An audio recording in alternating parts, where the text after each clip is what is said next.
अगर भगवान भूत अधिपति भगवान शंकर का स्मरण कर कर, पंचाक्षर मंत्र का स्मरण कर कर अगर आप पूजन में बैठ रहे हैं, लक्ष्मी पूजन कर रहे हैं, तो ये पक्का है अगर हमसे कुछ त्रुटि हो भी गई तो भगवान भोलेनाथ उसको क्षमा कर देंगे। और माता से निवेदन करना, हे लक्ष्मी मैया, हे वैभव लक्ष्मी, हे माता अष्टलक्ष्मी, हे माँ संतान लक्ष्मी, धान्य लक्ष्मी, वैभव लक्ष्मी, प्रतिष्ठा लक्ष्मी, यश लक्ष्मी, कीर्ति लक्ष्मी, आरोग्य लक्ष्मी, संतान लक्ष्मी, हे माँ ऐसी कृपा करिए, आप हमारे घर से रुष्ट होकर ना जाइएगा। ये घर, ये परिवार, ये सब आपका है,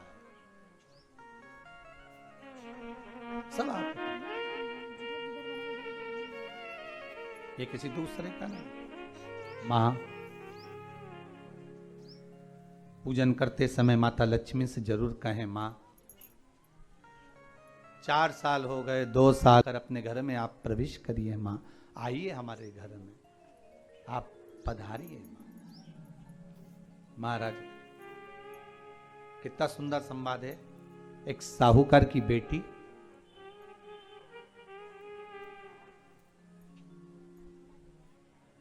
साहूकार की पुत्री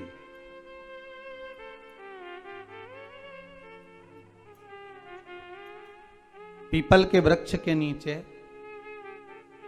बेलपत्री के वृक्ष के नीचे, आंवले के वृक्ष के नीचे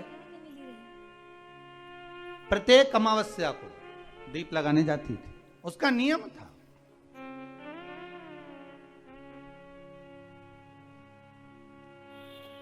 साहूकार की पुत्री प्रत्येक अमावस्या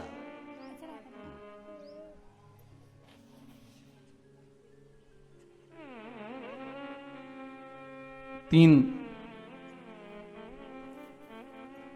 दीप, एक बेलपत्री के नीचे, एक आंवले के नीचे, एक पीपल के नीचे लगाने जाते।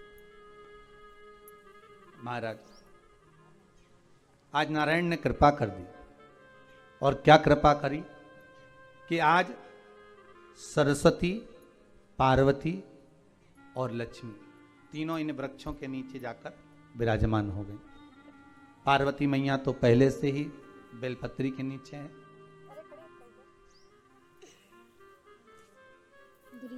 स्वयं सरस्वती मैया, लक्ष्मी मैया आंवले और पीपल के नीचे विराजमान हो गई।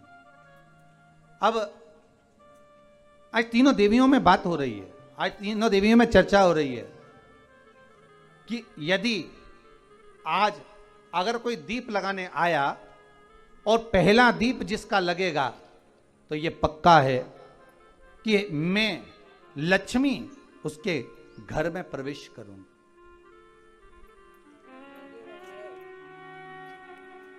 सरस्वती जी बोली, जो पहले बार दीप लगाने के लिए प्रथम में आएगा मैं उससे अपनी सहेली बना लूंगी, उसको अपनी मित्र बना लूंगी।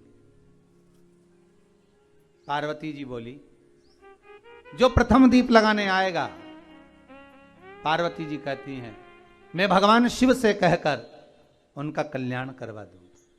अब ये साहूकार की बेटी, वो साहूकार जो कहने का तो साहूकार था, धन पूर्व में बहुत था, पर अब इसके पास में कुछ भी नहीं बचा था। देखिए सुख दुख तो जीवन में चलता रहता है, आज सुख है कल दुख है, फिर दुख है फिर सुख है, ये जीवन में चलता रहता है। भगवान ने दिया, हो सकता है पूर्व में आपके पास में खूब धन होगा, वैभव होगा, सत्ता होगी, फैक्ट्रियां भी होंगी, दुकान भी होगा, धंधा भी होगा, पानी भी होगा, सब कुछ, सारी सत्ता आपके पास में होगी, पर समय की घड़ी किसने देखी है साहब? कौन देखा घड़ी को, कौन देखा पल को?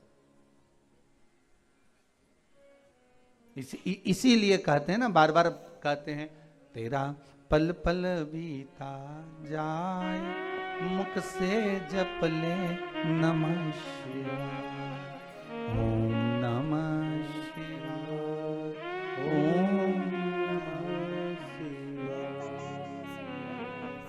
बड़ी मुश्किल से मिलता है। घड़ी पल समय नक्षत्र कब बदल जाए किसको मालूम है? आज साहूकार के जीवन में था साहूकार कहने का, पर धन नहीं था, वैभव नहीं था, सब समाप्त हो गया था, कहीं पैसा चले गया, लग गया। महाराज बेटी ने वही दीप तैयार करे दीपावली की अमावस्या नहीं थी, पर दूसरी जो अमावस्या थी उस अमावस्या पे उसने दीप लगाया। जैसे ही दीप लगाया, 3 देवियों ने आवाज लगाई, अरे सखी सुनो तो। साहूकार की बेटी बोली, किसकी आवाज आ रही है? अरे सखी सुनो तो। सखी ने कहा, क्या बात है? आवाज आई, 3 सुंदर स्त्रियां, बड़ी सुंदर युवती बनकर, सुंदर आभूषण वस्त्र पहनकर बैठी हुई थी। एक ही जगह पर तीनों बैठी हुई हैं।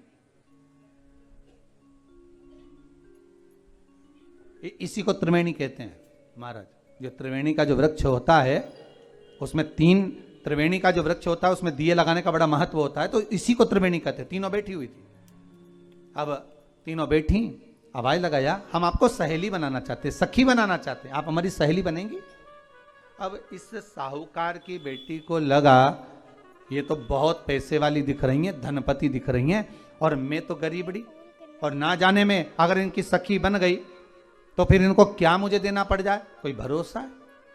इसलिए शास्त्र कहता है कि मित्र भी बनाओ तो सोच समझ कर बनाओ।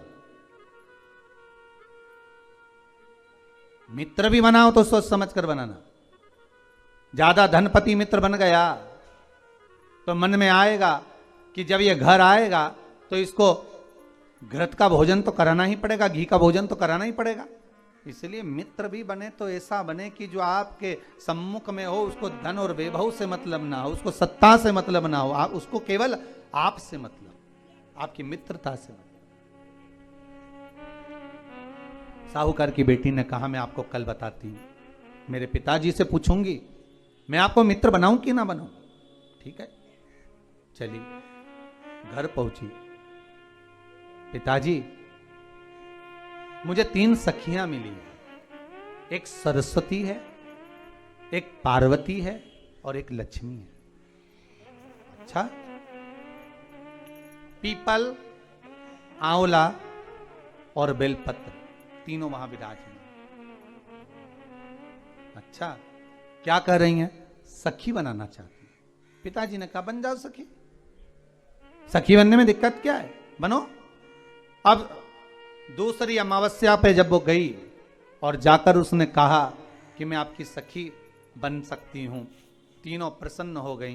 तो उसमें से एक सखी माता लक्ष्मी ने कहा कि चलो आज तुम हमारे घर चलो, हम तुम्हारा सम्मान करना चाहते हैं। सखी को माता लक्ष्मी अपने घर ले गई। साहूकार की बेटी को जब घर लेकर गई, सुंदर सोने की चौकी, सोने की थाली और सोने के गिलास, पकवान एक से बढ़कर एक माता लक्ष्मी ने जब साहूकार की बेटी के सामने परोसे, इधर माता सरस्वती, इधर माता पार्वती नजदीक में बैठ गई और साहूकार की बेटी पकवान को पाने लगी।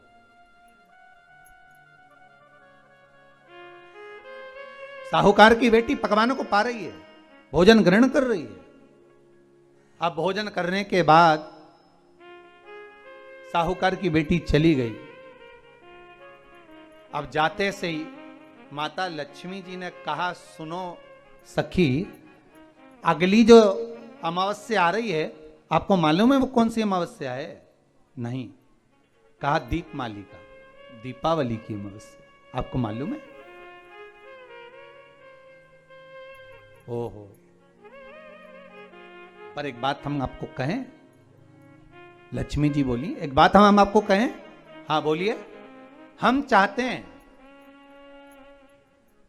इस अमावस्या को आप हमारे घर आई हो, अगली अमावस्या को हम आपके घर आना चाहते हैं। क्या आप हमें बुलाएंगी? सखी ने कहा, साहूकार की बेटी बोली, अगर आपका मन है आने का तो आप आओ, मना नहीं है। साहूकार की बेटी हूं मैं। लक्ष्मी जी ने मन में सोचा, ठीक है, तैयारी करो। आज साहूकार की बेटी घर पहुंची तो पिताजी ने पूछा, बेटी आज बहुत देर हो गई तुझे आने में, कहां रह गई थी तू, कहां रह गई तू? बेटी कहती है, 3 सखियों के घर गई थी, आने में देरी हो गई, पर मेरी सहेली माता लक्ष्मी जी कह रही हैं कि अमावस्या के दिन मैं तुम्हारे घर में आऊंगी। तो पिताजी ने कहा, उसमें क्या दिक्कत है, तैयारी करो। तो पिताजी, घर में अपने खाने के लिए तो कुछ नहीं, तो माता लक्ष्मी को क्या खिलाएंगे?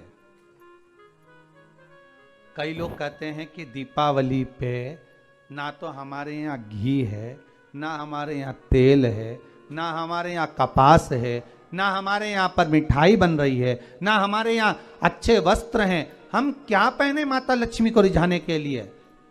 परशु महापुराण की कथा कहती है, अगर आपका भरोसा, आपका विश्वास, आपकी दृढ़ता परमात्मा के चरणों में लगी है तो परमात्मा लक्ष्मी पूजन की व्यवस्था भी वही कर देगा कि लक्ष्मी जी का सम्मान कैसे करना, आदर कैसे करना। घर में बच्चों का विवाह होता है, टेंशन आपको होता है, परमात्मा पर छोड़ दो, भगवान विवाह कराने वाला होगा, भगवान पाणिग्रहण संस्कार कराएगा, भगवान व्यवस्था करेगा, क्योंकि जन्म उसी ने दिया है तो मृत्यु भी वही देता है, जन्म उसी ने दिया है तो पाणिग्रहण संस्कार भी वही करा देता है। क्यों सोचना? साहूकार ने कहा, बेटी तो इतनी जल्दी हिम्मत हार गई कि तेरे घर में कुछ नहीं है? गाय का गोबर ला, लीपन कर, घर को पोंछ, कचरा उठाकर बाहर फेंकिया। पिताजी घर में तो कचरा भी नहीं है कि जिसका प्रयोग करा जाए, कचरा उठाकर बाहर फेंकिया। चौक पिताजी चौक पूरने के लिए तो मेरे पास में कुछ है ही नहीं, जो दीवार पर पोत रही है वही मिट्टी को पोत दे, चौक पूर दे।